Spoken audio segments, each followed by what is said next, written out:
Hi, everybody. This is Eric Roos. It's August 9th, Sunday. If you don't know it already, there's a hurricane coming, approaching the East Coast.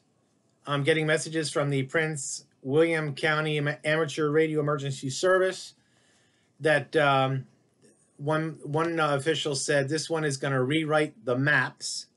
Now, the emergency coordinator did say that might be a bit of a hype, but yet it could also just simply indicate that this could be a big thing.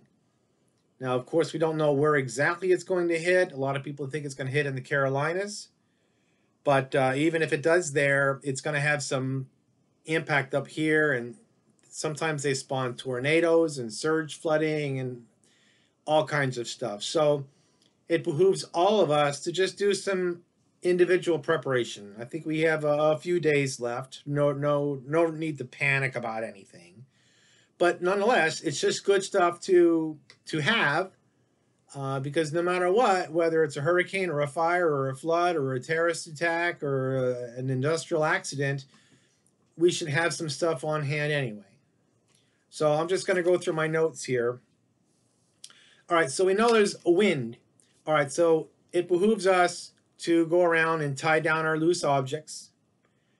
My neighbor has trees that's dying and could fall on our glass picnic table outside or a patio table. So I'm going to put it on its side and tie it against the wall so at least the glass should not shatter. But trash can lids, tie them down if they're loose. Anything outside. So, it doesn't take too long to get, some rope, tie them down. So that's a good thing. Now, water. Flooding may compromise the pumping stations somehow, contaminate the water supply. So just like today, I went up to Giant and I got the big economical bottles of water. Now, you know how much water your family consumes. And so maybe, I don't know, 3 or 4 days worth of water, it won't hurt. Okay. Ice. Again, the power could go out. We have all these power lines above ground, unlike in Germany. And, they can go down and it takes a while, especially if it's a hurricane. It's going to take a while to get everything back up. So if you pack your freezer with as much ice as possible, that way you can put food in coolers and stuff like that, and with ice, and you should be okay. You don't have to run the 7-Eleven and the Giant that's no longer there here in Hayfield. Batteries. Okay, now's a good time to check your batteries for your flashlights, your camping lanterns, and anything like that. Now, there's a little trick a lot of people don't know. I think a lot of flashlights have the two batteries in them. So one battery's here and the other battery's here, and then the light bulb's up here. So this is the little thing that sticks out on the one battery, right? Well, when they're both in, this is how they function. The batteries, they function like this, but they also discharge like that. So the way you make your batteries last longer is you invert one of the batteries. Either if you access the batteries from the bulb side of things, you can flip that first battery, or if there's a back hatch on your flashlight, you invert the other one. You just want them pointing in different directions, and that will keep them from discharging. So in my house, when we pick up a flashlight, we automatically know to unscrew whatever the proper end is, flip the battery, and you can do that in the dark, and then boom, 99% of the time, you're going to have a much stronger battery than a flashlight, than if you had it always ready to go. Oh, it's always ready to go. All you got is flip the switch. And when you flip the switch, it's dead. It's already discharged, or it's incredibly weak. So make the batteries go in opposite directions, and they stay a lot longer. Okay, of course, non-perishable food. Wouldn't hurt to have some canned soup or Spam, just something non-perishable.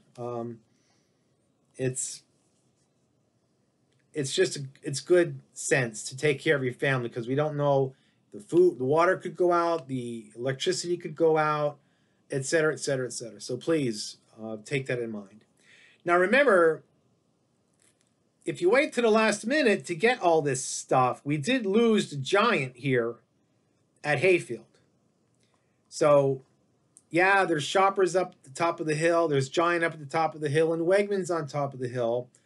But now there's also a lot more people here. There's a lot more people moved in the area. So again, word to the wise, do your shopping early. Now, during a disaster, you'd have to take care of your family first. That is a given. Absolute given, take care of your family. But after a hurricane, tornado, whatever, it would be really nice to have citizenship rise to the occasion and look out for your fellow human being. And there's an acronym that they use in emergency management, LIP, like LIP, L-I-P. So the first priority is life safety. So once you take care of your family, if you walk around your immediate area, some people would call it wheelbarrow different. You know, picture how far you can push a wheelbarrow around. If you walk wheelbarrow distance around your house, that might be 3, 4, 5 houses away, right? Just to check on your neighbors to see how they're doing. See how their lives are doing. You know, if they're on some kind of oxygen or some medical equipment that needs electricity, and maybe it's battery backup for a short period of time, maybe you can somehow link them up with someone who has a generator where you can get them moved into that house temporarily to run their medical device. Okay, please think of others. All right, so again, life safety. If someone's trapped under a tree, a tree fell on a car, that first priority is their life. Okay, now other priorities quickly follow that, but the immediate one is life. So please consider, if you're safe, your family's safe, please look out for your neighbors. The next one is incident stabilization. That's the I in LIP. All right, so if you've taken care of the lives, now incident stabilization. What that means for us here in Hayfield is, in order to stabilize this incident, we need to get the roads clear, so that if and when the fire trucks, the police, the ambulances, all these response vehicles can get in here to help rescue people, put out fires, whatever they got to do. In order to them do that, the roads have to be clear. So a lot of people have chainsaws. A lot of people have trucks with winches and all that other stuff, right? So please, if you're one of those people and your family's okay, you've checked out the lives of your neighbors, please see if the roads are clear. If they're not clear, please do something about it.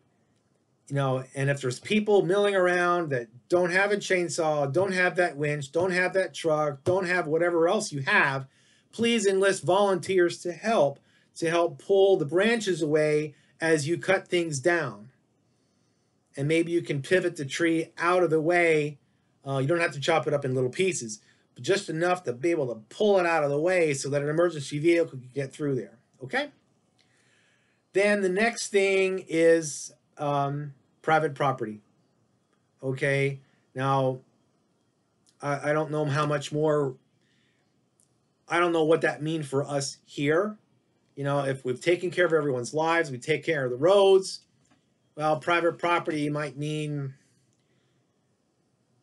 putting out small fires, or I don't know how it would be applicable to us here given the likelihood of the hurricane. Okay, but please, the priority, lives, and then our infrastructure. And for us, our infrastructure is the road.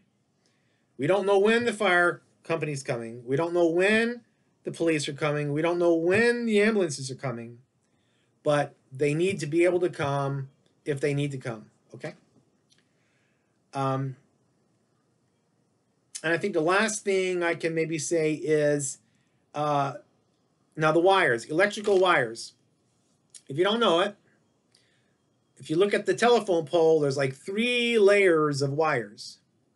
The very top layer, that's the very high voltage wires, the ones that haven't hit the transformers yet. I don't know what the voltage is on them, but they're higher than 110 volts, okay? The next level down are the wires that have been through the transformers, and those are the ones that are 110 volts. Then the next level down, that's your cable TV, your telephone wires, and whatever else is there. It's the non-dangerous wires. So if the top wire falls down, in theory, it could drape over the 110 volt wire, and in theory, send high voltage into our houses and cause lots of problems. If the 110 volt wire falls down, it could potentially drape over the TV, telephone wires, and again, cause problems there. But at least by putting them up high, it's out of people's reach. Now, that doesn't say if you come across a TV wire that's down, like I did a couple years ago downhill on Helmsdale Lane here, that doesn't say that that wire is completely safe, because even though that TV wire was across the road here on Helmsdale Lane, that's not to say that further up the road, the 110 volt wire or the higher voltage wire fell on that TV wire, and then all that electricity was going to come down here waiting for me to touch that wire. So please, any wires on the road, do not touch anything. Sidewalk. Last year we had a antenna wire across somebody's yard. So what I'm going to do this time is, when I go out and check, I'm going to put my caution tape on these things to alert people that they're there, and then to alert people, don't touch them. Don't touch them. Okay, so now, other things that I just thought of.